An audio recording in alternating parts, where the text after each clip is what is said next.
Nakapamati kas langgam na. Yung nagtitingog, no? Papi? Yan po guys, si Papi guys, nakikinig po. Mayroon na namang ibang klaseng ibon na dumating dito sa malapit sa bahay.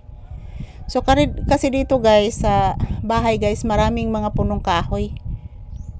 Doon sa kabilang area, mga palangga, maraming punong kahoy dito at malapit din yung kasi marami na yung bunga yung mga sampalok. So siguro kakain po sila ng mga sampalok yung mga ibon. So ayan, good morning. Update na naman tayo ni Papi guys. Ayan, nakikinig po siya sa mga huni ng iba't ibang klaseng ibon.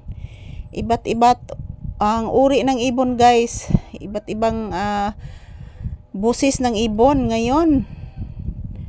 So marami talagang ibon dito mga palangga kasi wala pong manghuhuli ng ibon dito. Uy, so ni anak, nalagi na maak na ko anak. Nay namaak ni mama, o anak. Nay namaak ni mama. Yes anak.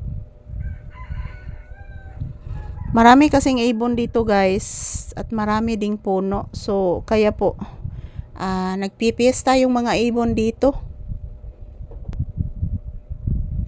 Ganahan sila mga palangga, daghang kay kong mga tanom diri guys. Dito sila naggawa ng pugad. Maraming pugad yung mga ibon dito sa aking mga halaman.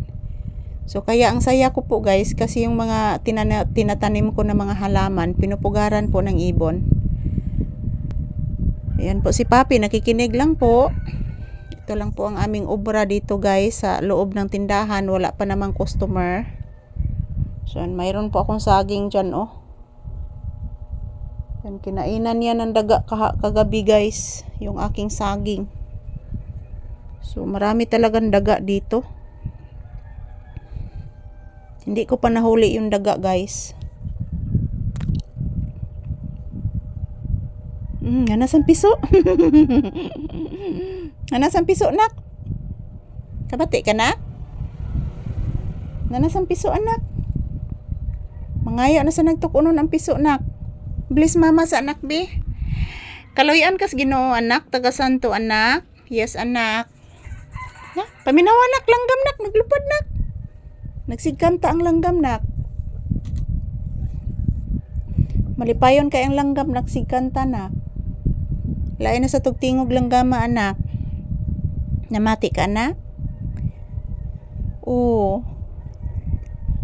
Dagan kay langgam nak no? Nansay tuktugaok manok anak. Oo anak, magtuktugaok manok anak. O alas 11 na maguday anak. Manong tuktugaok ang manok. Alas 11 na. Time check here guys is 11 AM na po. So ayan, kaya po mayroong manok na nagtuktugaok, tumitilaok. Kasi yung tingnan niyo po guys. Yung mga manok guys, every hour, yung mga lalaki na manok guys, every hour yan sila tumilaok. Yung mga lalaking manok. Ayan. Klasik-klasing boses yung aming maririnig dito guys. So ayan mga palangga ko, as usual dito na naman po kami sa loob ng tindahan. Ayan po mga palangga. Nakasandal ako dito guys. Ayan. Kasi yan, nakaharap po ako sa ventilador. So ayan, today is September 18, 2025. Araw ngayon ng Huwebes.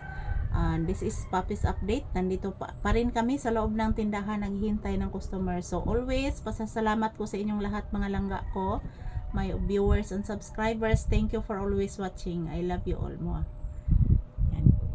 Maraming salamat po sa inyong lahat. Yan, pahinga muna kami dito ni Papi guys sa loob ng tindahan. Thank you for watching everyone here.